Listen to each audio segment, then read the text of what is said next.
Product Bucker, Season 4, Episode Why Most Products Fail Before They Are Even Built.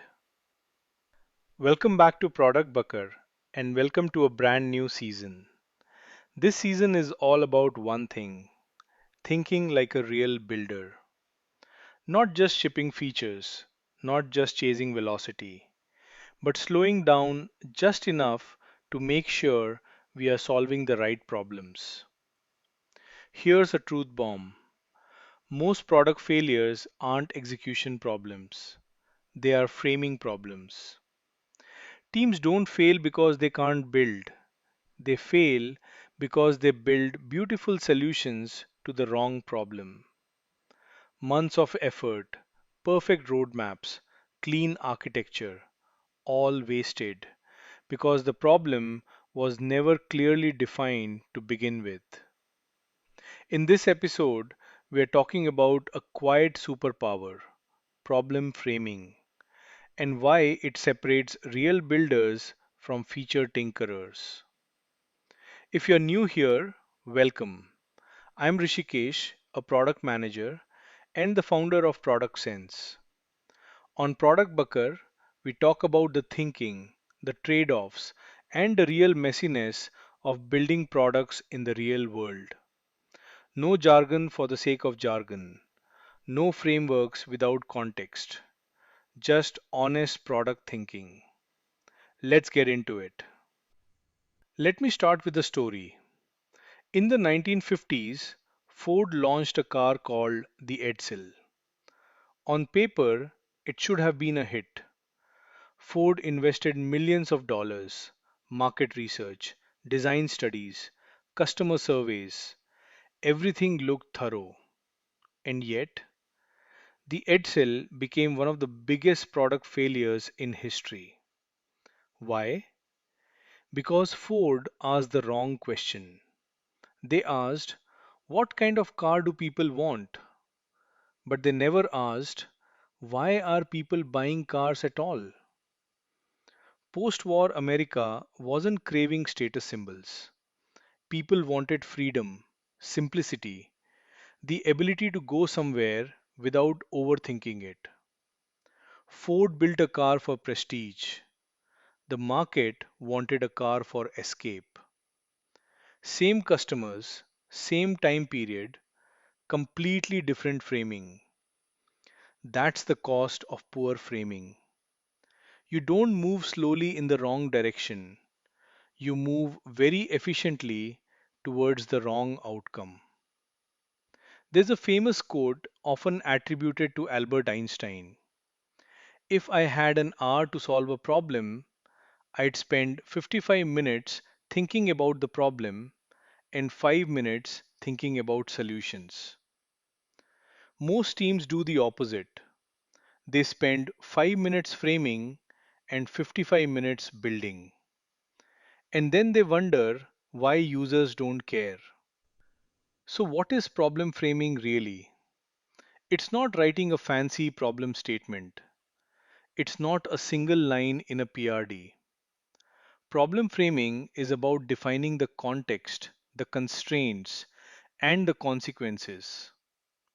A well framed problem answers questions like these: who actually has this problem?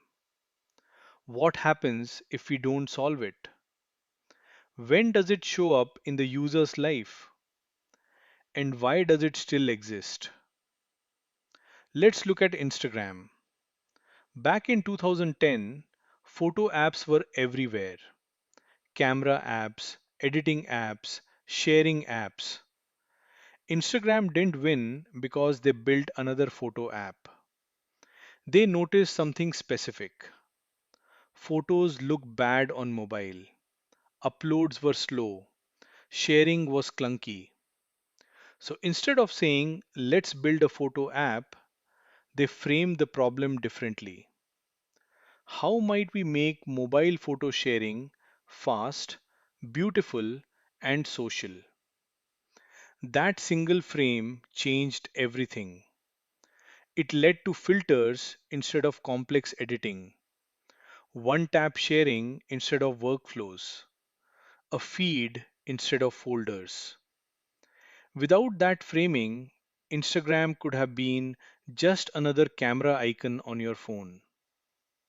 Framing doesn't limit creativity, it directs it. Let's make this practical. Here are three tools every product manager should know. First, how might we? How might we questions force curiosity? They avoid jumping to solutions. Instead of saying, we need a loyalty program, ask this: how might we reward repeat customers in a way that feels personal, not transactional?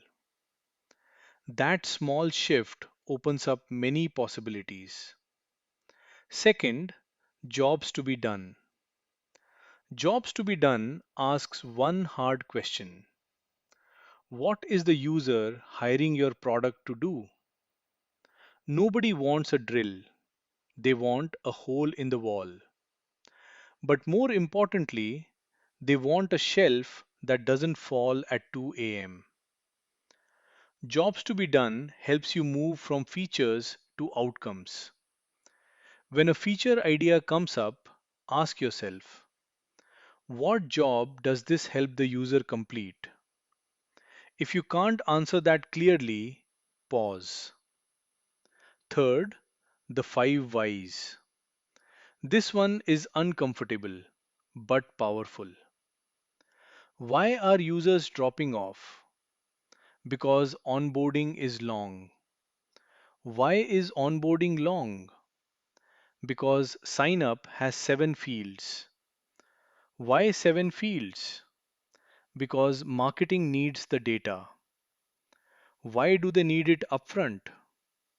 Because their funnel isn't integrated later. Notice something? The real problem isn't onboarding, it's organizational design. The fifth why usually reveals a political or process issue, not a technical one. And framing forces that truth into the open. Great teams take framing seriously. At Google, product managers are taught to define success by the user problem, not the feature shipped. Teams will spend entire sprints just aligning on the problem. At Stripe, problem statements are written as narratives, stories, a day in the life of a real user, because stories anchor teams in empathy, not assumptions. Framing isn't a waste of time, it's cheap insurance. Insurance against misalignment, bloated roadmaps, burned out engineers. Here's your Bucker moment.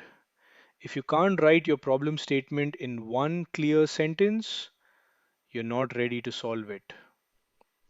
Good product managers chase velocity. Great product managers chase clarity.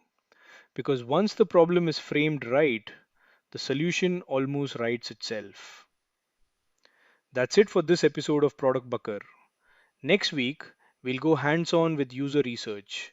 How to uncover real insights when you don't have a research team, a lab, or a budget. Until then, frame better, build smarter, and keep the Bucker alive.